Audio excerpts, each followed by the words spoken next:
कल भी मरना है, आज भी मरना है, हमें आज ही कोई मार दे, है ना। और ऊपर वाले से डरते हैं क्योंकि मृत्यु निश्चित है, वो एक सच है, वो तो होना ही होना है, आज नहीं तो कल होना है। तो हमें जिस काम के लिए भेजा गया एक अच्छे काम करने के लिए, तो हम क्यों ना अच्छे काम करें। अगर ये कम से कम उन युवाओं के बारे में सोचेंगे जो कि इस टाइम में धक्के खा रहे हैं, जो पल्लेदारियां कर रहे हैं, जिन्होंने पीएचडी की हुई है, जिन्होंने नेट क्वालिफाई की हुई है, जिन्होंने पोस्ट ग्रेजुएशन की हुई है, उनके बारे में इनको कोई तो कोई स्कीम लानी पड़ेगी। नहीं तो ये 4-5 जो 10 लाख जो युवा इस टाइम पढ़ा लिखा ना, वो खज्जल खमारी उसकी हो जाएगी। और आने वाले टाइम में देख लेना सर कि मिलिटेंसी को भी बढ़ावा मिलेगा।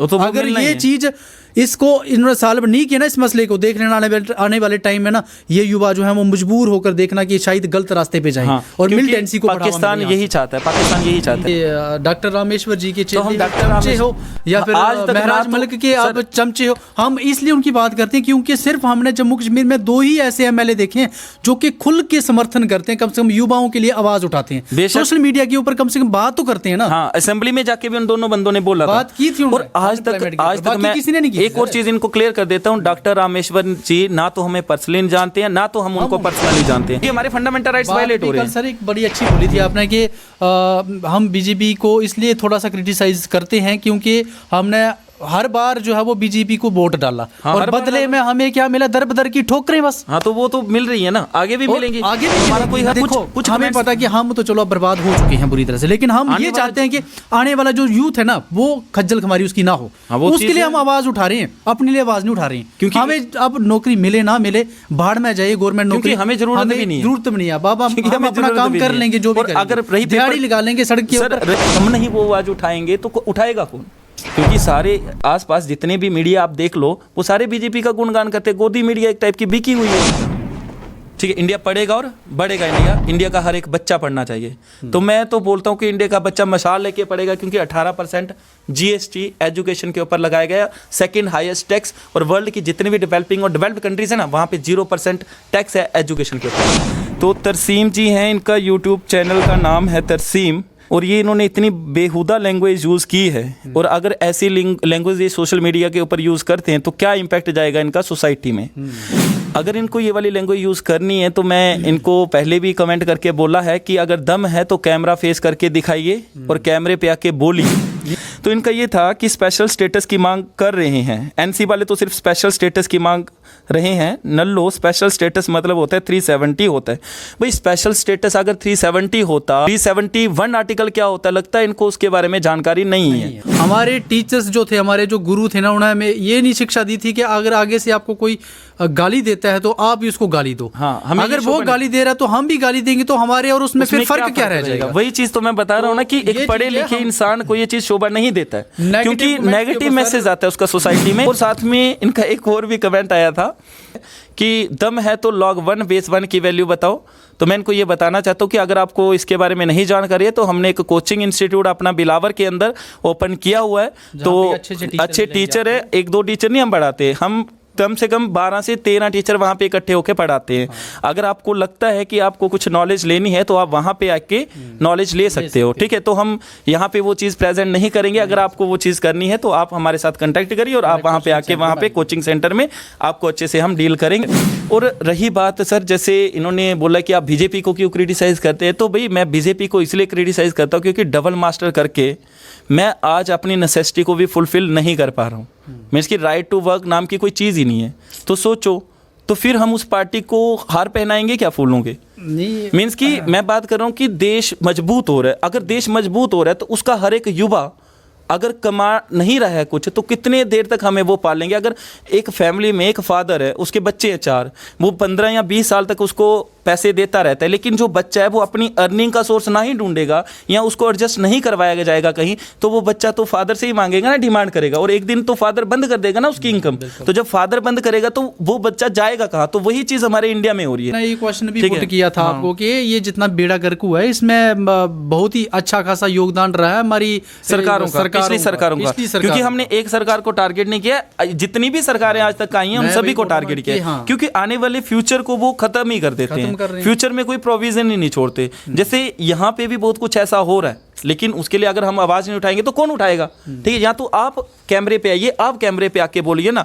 मैंने बात करी थी कि रोड्स बने हैं, ठीक है, लेकिन उन रोड्स पे हम चल नहीं सकते। हम हमारे आए दिन वहाँ पे एक्सीडेंट होते, तो उसके लिए जिम्मेवार हम थोड़ी ना है, तो वो सरकार है, क्योंकि हम हर एक टाइम टैक्स पे करते हैं, हम हर एक चीज़ देते हैं, हम फाइन्स देते हैं, पेनल्टीज देते हैं, टैक्स देते हैं, तो उसको सुधारना किसने? हमने थोड़ी ना सुधारना है। या तो हम टैक्स ना दें या तो हम फाइन्स ना दें। हमारे अभी जम्मू कश्मीर में इस टाइम जो असेंबली में जो इलेक्टेड एमएलएज है ना बीजेपी की तरफ से, वो थे टोटल 29। उनमें से एक जो थे बेचारे, उनकी दुर्भाग्यपूर्वक तरीके से उनकी चलो बुरा हुआ है।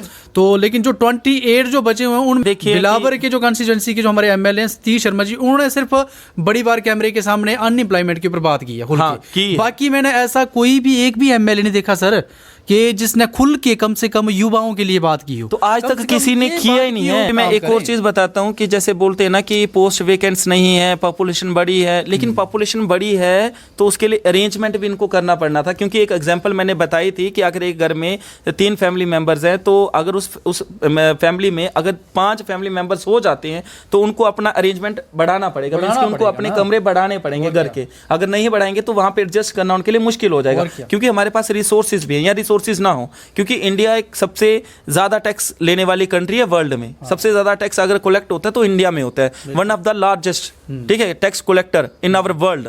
तो फिर इस देश की ये हालत है तो उसके जिम्मेवार कौन है? भाई सरकार ही जिम्मेवार। अगर आप रैलियों में इतना ज्यादा पैसा वेस्ट करते हो, वो पैसा अगर वेस्ट ना करते हुए अगर आप वो पैसा डेवलपमेंट के लिए यूटिलाइज करो, तो हो सकता है कि हमारे देश के कुछ हालात सुधरेंगे, ठीक है। लेकिन रैलीज करने इनके लिए जरूरी है, क्योंकि रैलीज नहीं करेंगी तो ये इनको वोट नहीं मिलेगा, है ना, वो भी बात है ना। अब यहाँ पे आपने पोस्ट की बात की थी सर, 2016 में नियर अबाउट 1000 लेक्चरर की पोस्ट आउट हुई थी, और उसके बाद 2024 में 575 पोस्ट जो हैं वो लेक्चरर की आउट होने जा रही हैं, नोटिफिकेशन उनकी आने वाली है। लेकिन ये जो सर्वे हुआ था ये भी 2018 या 19 का सर्वे है, उसके तहत की ये पोस्ट है। क्या उस टाइम पीरियड में सिर्फ 575 ही जो लेक्चरर हैं वो रिटायर्ड हुए हैं, या फिर प्रमोटेड भी इन्होंने की है? 4 से 5.5 लाख के बीच में पोस्ट ग्रेजुएट वो बात करी थी मैंने। और हर 3 में से एक युवा, क्या एक वही चीज है, लॉलीपॉप दी है, हर 3 में से एक युवा पोस्ट ग्रेजुएट है जेएंडके में, ठीक है। तो इतनी ज्यादा अनएम्प्लॉयमेंट है, और अनएम्प्लॉयमेंट की डेफिनेशन शायद इनको नहीं पता है,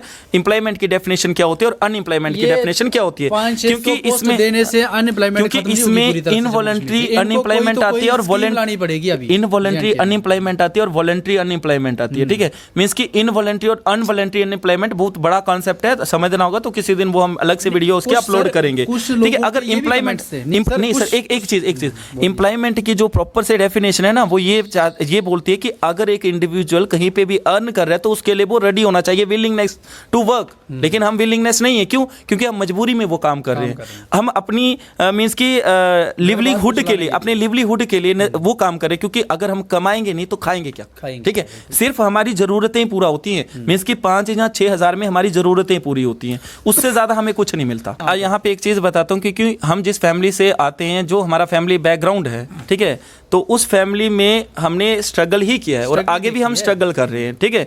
क्योंकि हम बिल्कुल मींस की स्टैंडर्ड ऑफ लिविंग बिल्कुल लो है हमारा, ठीक है। तो उसको रेज करने की कोशिश करें, क्योंकि हमारे घर वालों ने हमें पढ़ाया लिखाया, इस काबिल बनाया कि आपको जॉब्स करनी है, लेकिन हमें वो जॉब्स नहीं मिल रही हैं। इसका कुछ लक हो सकता है हमारे साथ भी नहीं हो, क्योंकि मैंने बहुत सारे एग्जाम क्लियर किए हुए हैं, लेकिन स्कैम के कारण वो सारा मेरा क्या हो जाता है, डाउन हो जाता है, ठीक है। क्योंकि एक बार एग्जाम दो, उसमें अगर नंबर आते हैं तो दूसरी बार फिर प्रिपरेशन करो, एग्जाम दो, तो सेल्फ कॉन्फिडेंस कम हो जाता है। और साथ में हम अपने घर वाले अकेले इकलौते कमाने वाले हैं, और सुबह मैं 7 बजे निकलता हूँ और रात को 6 बजे घर पहुंचता हूँ, और कंटिन्यूसली एक बात नहीं, कंटिन्यूसली 7:30 बजे मैं अपने ट्यूशन सेंटर पहुंचता हूँ, 7:30 से लेके 6 बजे तक कंटिन्यूसली वहां पे लेक्चर देता हूँ, कंटिन्यूसली। कितने हावर काम हुआ, अगर किसी को लग रहा है ना ये काम नहीं करता हूँ, तो प्लीज वो विजिट करिए और वहां पे आके देखिए कि आप कितना वो स्ट्रगल कर रहे हो। लेकिन उसके बाद फिर भी हमें अर्निंग नहीं मिलती है, और कुछ बच्चों को तो हम बिना ट्यूशन फीस के भी पढ़ा देते हैं। ये नहीं है कि ट्यूशन फीस हमें कंपलसरी चाहिए, भाई कुछ फैमिली बैकग्राउंड फैमिली पोरर भी हैं,